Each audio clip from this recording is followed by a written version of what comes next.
Hello and welcome to the Empowering Women podcast. As many of our loyal listeners know, we are passionate about women in the trades, as well as women in architecture, engineering, and construction. And we were blessed earlier this month to have the amazing Shannon Tomasco. She's a fabulous advocate for women in the trades. But now we're going to switch it up a little bit, and we're going to dive into women in architecture, engineering, or construction, or AEC for short, if we use that acronym, with another rock star guest. So I'm going to do my best to pronounce it correctly, and she is going to correct me if I'm wrong. Sameedha Mahajan is an architect and urban designer, and she's a first-generation immigrant and woman of color, and therefore she is so passionate about mentoring students and emerging professionals to help them navigate the complexities of the design industry. So welcome to the podcast. We're so glad to have you today. Hi, Shannon. Thank you so much. And yes, you got my name right. I got close at least. So thank you so much for being here. And let's just start. My favorite place to start, as our listeners know, is about stories. I love stories. So please share more about your story and what brought you to where you are today. Sure. Once again, I'm very happy to be here. So my story is actually one that I'm sure many immigrants share. My story begins in India, where I'm from originally, and I was raised in a household that was deeply influenced by design. My father is an architect and an urban designer as well. So growing up, I was surrounded by drawings, by construction sites, by just seeing him talk about design. So very naturally, I sort of gravitated to that direction when it came to choosing a career. But also, while I grew up, I was sort of struck by the messy beauty of Indian urban life. So India is like this melting pot of different cultures, of different types of settlements. So growing up, I realized how good design can actually help you elevate your life, because good design can give you access to resources, it can give you access to healthcare, to good education. So this role of design was highlighted, and I realized that, okay, this is something that I'd like to learn more and sort of help people shape their lives. So I decided to do a bachelor's in architecture, which I did from Mumbai in India. Then I worked there for a year, but given how the world is changing and how data science and public policy, sustainability is sort of seeping into all aspects of our life, I realized that I'd actually like to study this further and see how it affects design. So I decided to do a master's in urban design, and I decided to come to Carnegie Mellon in Pittsburgh, Pennsylvania for that. So that brought me here. And as a first generation immigrant, navigating a new country, new people, new experiences was exciting. It was kind of scary. I was going to say, probably pretty daunting. Yeah. Yes. I mean, yes, definitely. The first step was scary, but it did get better. And I'm very happy that I'm here today. And currently, I work in Pittsburgh. I love the city. So I decided to stay back in Pittsburgh. I work at HDR on large-scale infrastructure projects like airports, healthcare projects, wastewater treatment plants. So again, these are projects that impact a lot of lives. So I'm happy to contribute and do my part. So you called that open design. Did I get that correct? No, urban design. Urban design. Okay, my fault. I misheard architecture you. And urban design. Yeah. Yeah. What does the urban design look like? I'm not from that industry, so I'm not familiar. What do you focus? Obviously on cities, I'm sure, but what is special, I'll call it, or different about urban design?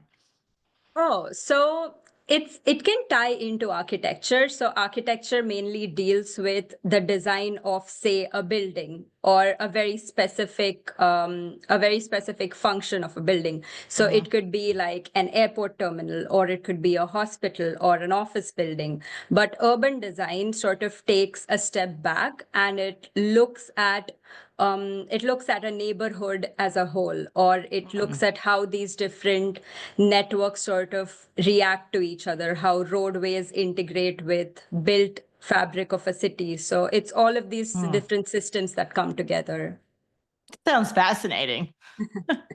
No wonder you chose to get your master's in that. Sounds incredibly fascinating and really important, especially like you said, from a sustainability perspective, because it obviously cities are a lot of concrete or asphalt or what have you. And then you have a lot of their heat sinks or it's a hotter area. So you really have to think about how can you design differently. Yeah, definitely. Yeah. Yeah.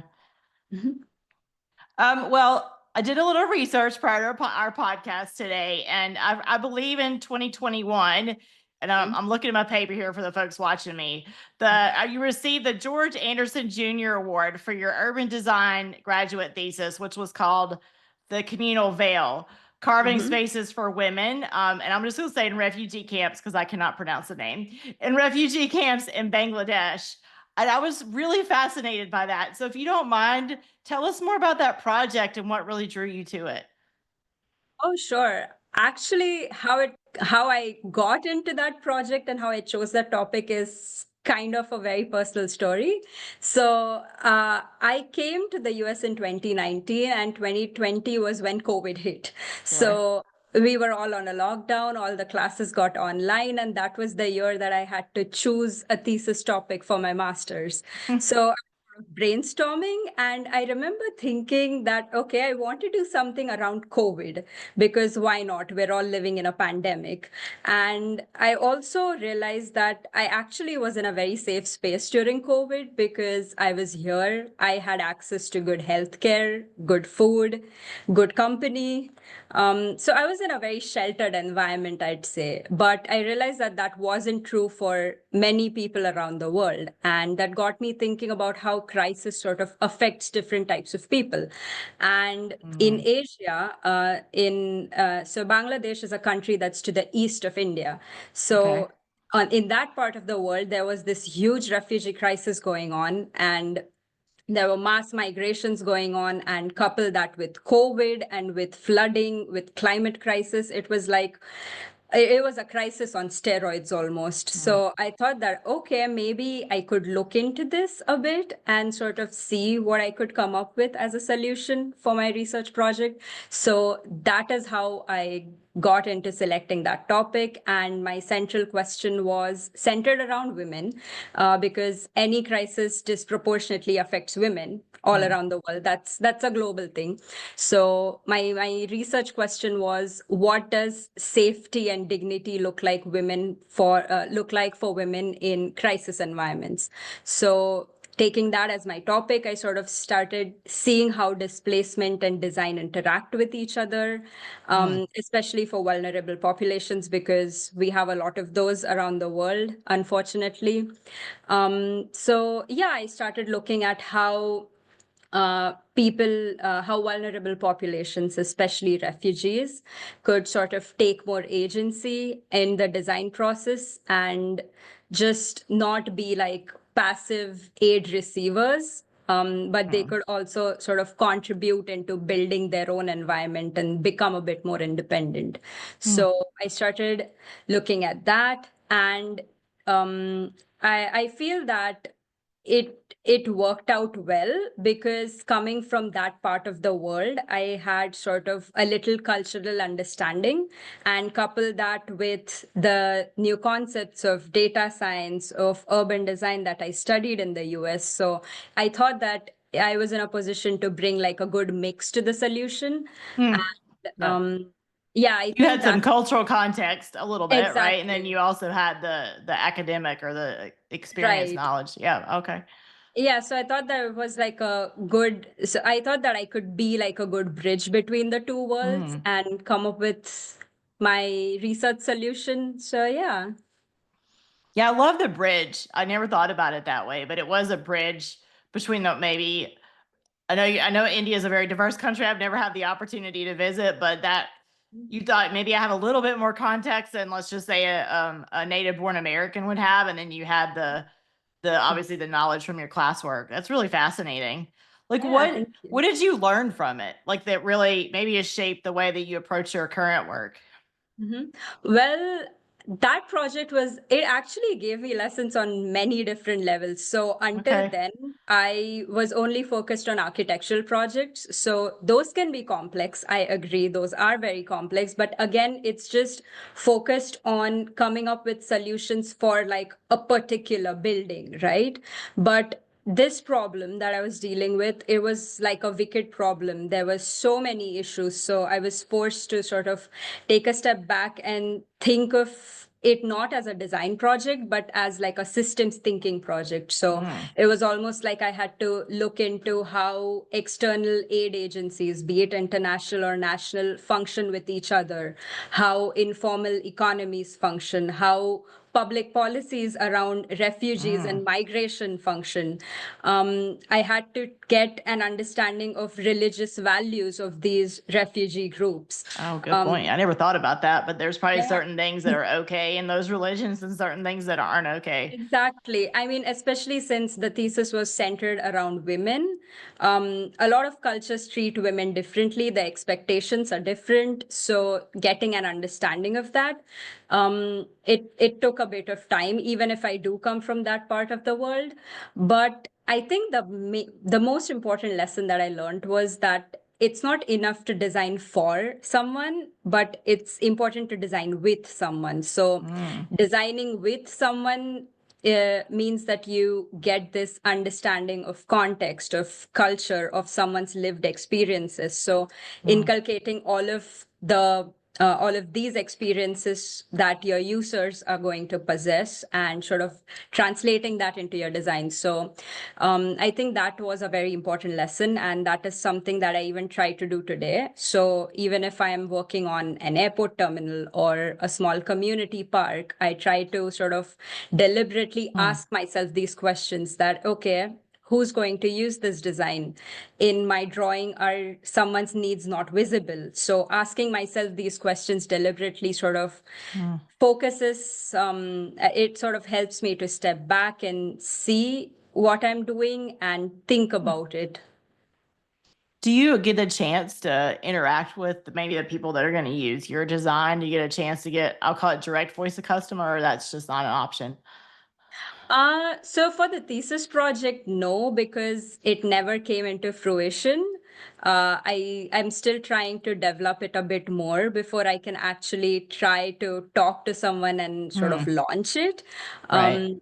Right. So unfortunately for that particular project, I had to rely on different stakeholders to get feedback from them, but not the actual refugees or the population themselves.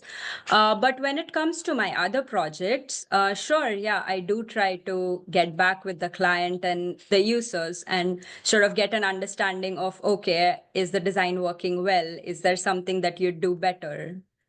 Well, Just sort of interesting. get some feedback. Yeah, because that always helps.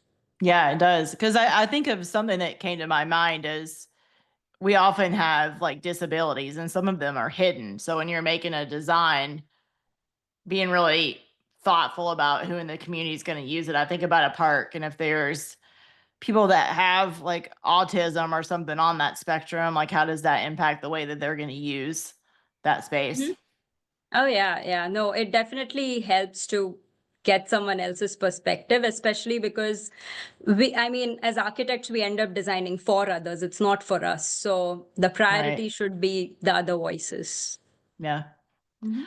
Well, I do want to talk about something that was for you. So, you were recently featured in a really fantastic article for the Design Observer.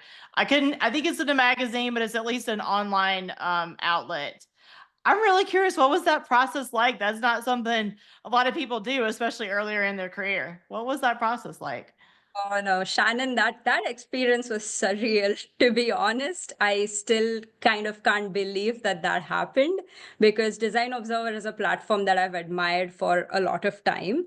Oh, wow. And Okay. So this um, was not just something that you were overly familiar with it and oh no, okay. yeah. Oh, wow. So it I wasn't mean, I like was some that came out familiar of the with it. blue.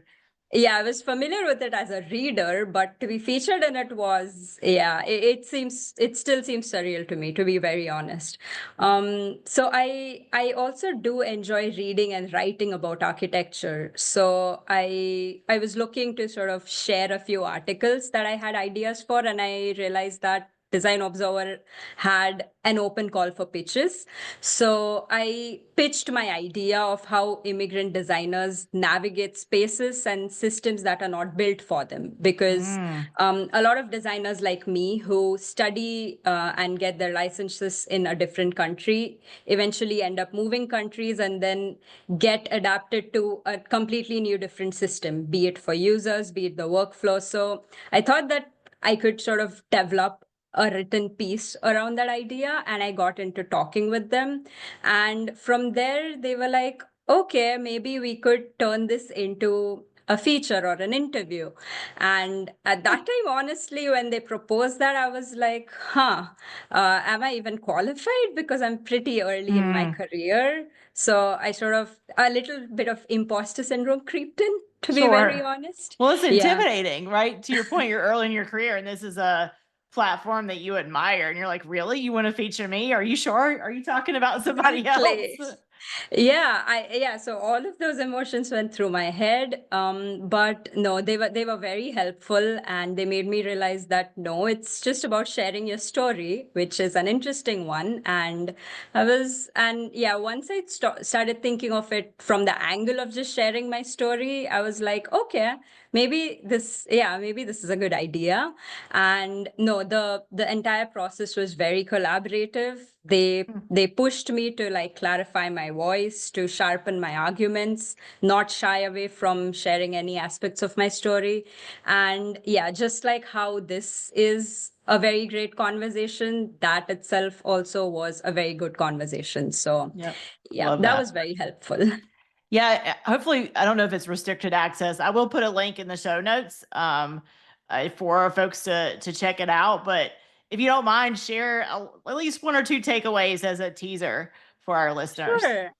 Yeah, so I think, yeah, like I mentioned, that was a very good experience, and I definitely enjoyed talking a lot. But I think the interview really sort of forced me to question myself. It kind of questioned, it forced me to question my values when it comes to designing. Mm. And yeah, when you ask these questions to yourself, it becomes clearer because you're forced to sort of introspect, and that was very helpful. I also realized that as immigrant professionals, we bring a very layered, a very diverse perspective. Mm. It's a very empathetic design approach, which is difficult to teach. So, all these Mm. different experiences that you have lived through, that you have worked through, add to your design. It sort of enhances the design, enriches it. So all of these points that I knew were already there in my work. It's just that I wasn't aware that I was doing that. So questioning myself sort of made me realize all of these different things. Yeah, I love that. I never thought about. I don't come from this world. I come from like a manufacturing engineering type world, but I never thought about how your humanity and your lived experiences really reflect and what designs and creativity you bring to the table. And I think that I'm talking to the broader listener group here. I think that applies in no matter what you're doing, right? Your lived experience, your Definitely. humanity brings your own unique flavor to whatever you're working on. Exactly. Yeah. You always like give a piece of yourself to everything you do. So yeah, that's the Yeah. same for design. I love that. And I love I never thought about the immigrant experience, right? And how that might shape. I love the word you used was empathetic or your empathy into and I could see where that would really drive a different experience that the people have when they go into the space that you've touched. Mhm. That is fantastic. Thank Well, you. I'm gonna dig into the question that I love the most. We talked about it on the introduction, but you're a proud first generation immigrant and a woman of color in the architecture, engineering, and construction, or AEC industry for short. So I'm really curious. What do you see challenge-wise for women like you? Oh, wow. That is a very important question for sure. It is. It's actually my favorite question in here because we talk a lot about challenges and opportunities. So I'm Mhm. really curious to see what you think. Well, I think as an immigrant woman of color in the AEC industry, I think the biggest challenge that we face is visibility. So usually it for a woman like me, it takes time to get to a point where we are visible in leadership positions, which means that by the time we get there, we're already underrepresented. And for new professionals like me, this underrepresentation translates to a feeling where I feel like I don't have women that I can relate to in my journey. So at the onset, that's very scary because I feel like there's no one to guide me, no one to show me the way. I have had amazing mentors. I'm not saying that I have a dearth of mentors. I have incredible mentors, but I think the problem happens when you can't relate to a mentor, or they feel like, or there's a distance in understanding stories.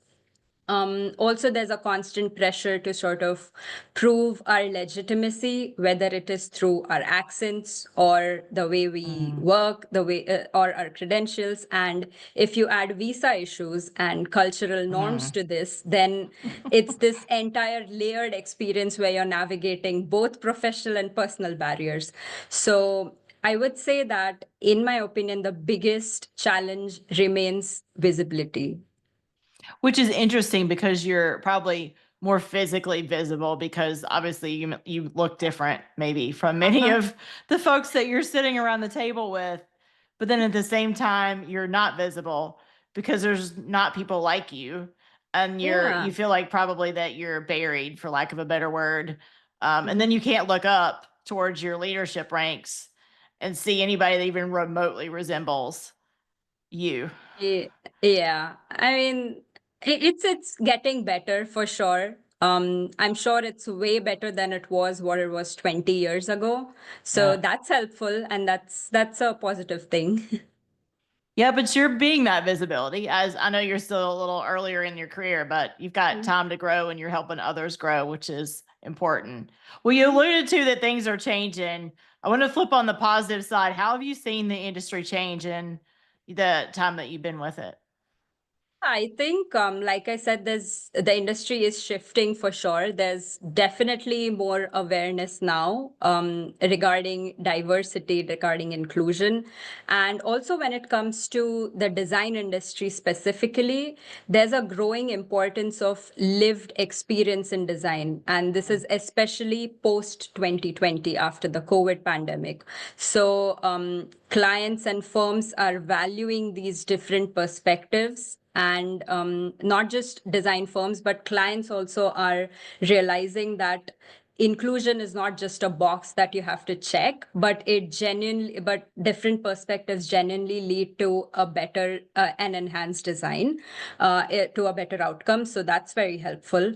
Also, there has been a rise in the number of platforms for diverse voices, more mentorship programs, and there's a greater willingness to question, not just from people of color like me, but also from other people. So everyone is sort of more attuned to these different voices and perspectives now. And yeah, that said, I agree that the progress isn't uniform. It is still concentrated to certain geographies and progressive firms. We still have a long way to turning this awareness into systemic change, but at least we have that awareness and it's growing. So it's definitely a very positive first step. Do you see like I'm not familiar with the industries. But I'm sure there's conferences or forums like conferences. Do you see more diversity when you're able to attend these conferences or forums? Yes, definitely. So especially when it comes to the AEC industry, we have a lot of conferences, annual, monthly. The AIA, which is the National Architectural Organization in the US, Okay. they have a lot of conferences and and seminars. So they have weekly lectures. So all of those do highlight the importance of diversity. We have NOMA, which is specifically the National Organization for Minority Architects. So they have a lot of events as well. So definitely people are more attuned to all this. Oh, that's good, because that's a support network right there in of itself. Oh I love yes, that. it's actually the number of people who are members is increasing. So it's not just that these organizations exist, but they're growing stronger. So that's always a very helpful thing. Yeah, it sounds like they're healthy and thriving, which is good. Fantastic. So what opportunities do you see for women like you in the AEC industry? Like, what are you seeing for the future? I think that there are a lot of new upcoming opportunities, which is a very positive thing. So we're in a moment where the AEC industry is sort of being asked to address issues like climate change, like housing justice, infrastructure resilience, ethical AI use. So all of these are very intersectional issues. And I feel that people like me who have grown up with hybrid identities and have problem solving skills that like span different disciplines and possess different perspectives, so this background always helps because it's a very powerful narrative, and this brings up opportunities not just to lead as architects or designers but also as strategists, as policy planners or storytellers. So definitely all these experiences will translate to greater opportunities, but it is still going to take support networks and sponsorship and a redefinition of what leadership looks like. So the future is very collaborative, and we are definitely inching our way towards that. Well, I love that you said the future is collaborative, because I think that's where women thrive. I'm a little bit making a blanket statement here, but I think women generally thrive in collaborative. And as you were talking, the word that was coming out my brain was community building. And I think women do that very well. So and we're going to need that, to your point, to navigate some of the challenges you listed, like housing inequity, like climate change. So I think women, if you haven't thought about design, maybe that's your first career, or maybe, who knows, maybe your second career. Definitely, yeah. Well, one in the intro, I also mentioned, and many of our listeners are as well, you're passionate about mentoring students and emerging professionals, which thank you for doing that, because I know it takes time. What have been a few lessons or takeaways you've had from those mentoring relationships? So mentorship is still new to me, especially when it comes to being a mentor. But yes, mentorship overall has been one of the most rewarding parts of my journey. Like I mentioned before, I have been blessed to have amazing mentors at different stages of my journey.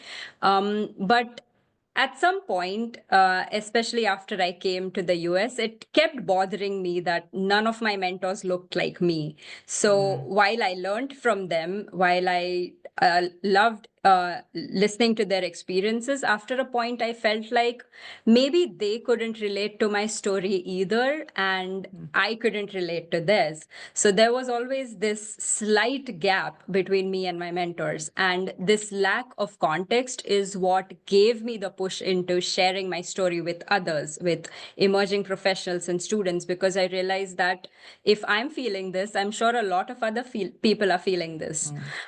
So I think a key lesson that I've learned is that most students and emerging professionals aren't lacking talent. They're lacking this context that I felt, this relevance that I spoke about.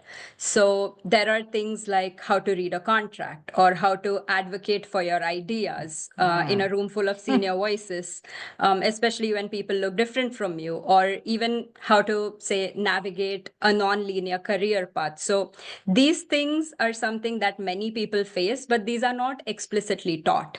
However, they're very important.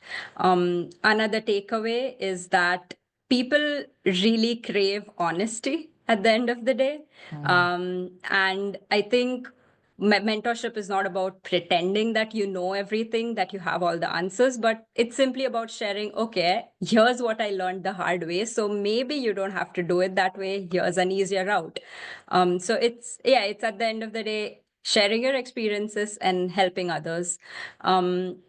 So I try to be very transparent about my own mistakes, about my learnings, and I've realized that this vulnerability often ends up creating trust. So that's always nice.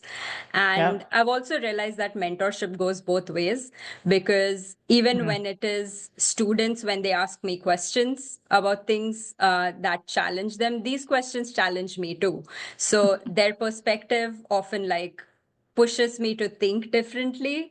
On many occasions, I've had to take a step back and be like, okay, I've not dealt with this, so maybe let's think through it together. And yeah, so mentorship is not about hierarchy. It's simply about sharing experiences and building bridges with different people. That's what Yeah, I've I learned. think the thing I'm really learning about you is you're quite the bridge builder. I don't know that you've thought about yourself that way, but it's a great way, I think, to describe the way this conversation has gone for me. You're building it in your designs and you're building it in your community, and then with these younger talent folks that are looking to take their first steps. I love it. Um, so I'm curious, for allies listening to the podcast from the AEC industry, what advice would you give them to creating more welcoming spaces for immigrants and women of color? Um, okay, that's another very important question. Yeah, Um, because you can't do it alone. You Oh, have yeah, to have allies. definitely. Yeah. I think when it comes to the AEC industry specifically, I'd say a good step would be to start by listening. And by listening, I don't just mean a passive performative listening, but the kind of listening where there's a willingness to challenge assumptions that have been carried out. Um, so immigrants and women of color often experience the design industry very differently. So this starts right from the hiring process to how our ideas are perceived in meetings. So recognizing these differences, I believe, is the first step to creating welcoming spaces. Secondly, I'd say it's okay to normalize differences, because a lot of times we put undue pressure on ourselves to fit in to the dominant culture. So this translates to how we communicate, how we dress, how we lead, how we work. And while that is very important, I agree, we need to do that. But slowly, I think it starts seeping into the way we think, and that translates into how we design. And that's not a good thing for design, because good design is a product of different voices. So I think it's necessary to normalize these differences and sort of celebrate differences instead of just tolerating them. I think that's a very important part. And yeah, like I mentioned, it's very important to build support networks, mentorship, and sponsorship. So mentorship is incredibly valuable, like we've been discussing. But beyond mentorship, I think sponsorship is also necessary for a real systemic change. So Yeah. sponsorship would be when someone uses their networks and their position to actively advocate for you. So, be it recommending you for a project or nominating you for an award, it's very important, because for many immigrants and women of color, this process isn't automatic. We don't always have the social capital or the visibility that others might have. So, when an ally takes this extra step and says that, okay, I believe in your work and I want others to see it too, it really means a lot to us. So it's a powerful way to shift representation and equity just from conversation to real action. So I think at the end of the day, it's really about showing up for people in real ways. And even small everyday actions can make someone feel seen and valued. And that really Yep. makes a very big difference. Yeah, I want to pull out two things you said. One was normalize diversity. I don't remember the exact quote, but it was basically it's sort of funny and it's meant to be a little turn in cheek, but it says the power of diversity is diversity. So to your point about normalizing diversity, if you don't capture, if you start to try to make everybody feel the same, even though they're quote unquote different, then you've missed the whole point. I think that's what you're Exactly. trying to say, or you are saying. No, and actually, I don't think every time it's others who are doing it to you. I think sometimes we do it to ourselves, Oh, where that's there's a true. pressure Very to fit true. in. Yeah, maybe someone else doesn't even want you to fit in, but you look around you and you see everyone acting a certain way, and you're like, oh, okay, I don't want to stick out like a sore thumb, so Right. I'm just going to put my head down and just do what everyone else does. But yeah, when it comes to design, that could be detrimental. Yeah, absolutely. And then the other thing that I love that you said is and we talked about this with an allyship podcast we had late in our last season. But I often think people think allyship has to be this big thing. And to your point that you just made, it's often the small things that actually add up and matter. Yeah. Yeah, I love that. Well, I got a couple more questions for you. So what are you excited about either in 2025 or 26? Do you have any projects or speaking engagements or anything that you have coming up you're excited about? Oh yeah, I think the next 1 or 2 years are are pretty busy for me. Oh, okay. So yeah, one thing that I'm particularly excited about is expanding this research project that I've been doing with data-driven urban design. So from the past 5 to 6 months, I've been working with a professor of mine, and we are developing this data driven inventory for a neighborhood in Pittsburgh. And we're trying to sort of turn that into a research paper as well. So we're focusing on how urban areas how we can chart the health of urban areas using data, and how we can guide community decisions through this. So what we're trying to do is sort of analyze, say we have a neighborhood, okay, and we're trying to sort of determine, okay, would a restaurant be a better addition to it for the community, or would a farmer's market be a better addition to it? So we're sort of trying to get all the different metrics in and determine the health of new proposals. So I'm very excited to sort of get the paper finalized and work on the product as well. In terms of my professional work, I am engaged in multiple different projects that are challenging me. So I'm getting to learn a lot. I'm happy about that. And on the speaking front, I am also looking forward to presenting at a few conferences. So the topics that I'm focusing on are how can architecture be more responsive to social issues like health and inclusivity, like we've been discussing, and how communities can take more agency in design. So yeah, overall, it looks like the next few years are definitely going to be busy, but you're going to be a busy kind person. of busy. No, but it's the good kind of busy. I feel it's going to be very fulfilling. So that's always nice. Yeah, fulfilling, and you don't even notice that it's busy. Yeah, I love that. So my final question that I ask everyone is, what is one piece of advice or a quote would you like to leave with our listeners? Oh, I think the one piece of advice that in the past few years I have realized myself is that you don't need to wait until you feel ready to take up space. So please take up space, because often we feel like we keep waiting for the perfect moment, and we keep delaying getting into a new role or a new position. But I've realized that often the clarity, the confidence, and even your supporting community comes after you step forward, not before it. So I've realized that I think once you build credibility, it's necessary to just trust the process and trust that you're going to grow into the role that you stepped into, or grow into the room that you've walked into.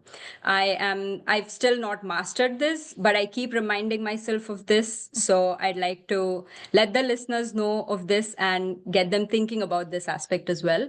And I think another piece of advice would be to surround yourself with mentors and allies. Just build a community that can support and challenge you, because their experiences and stories are invaluable, and things are not always going to go how you've planned. So it's always nice to have someone to rely on when that happens.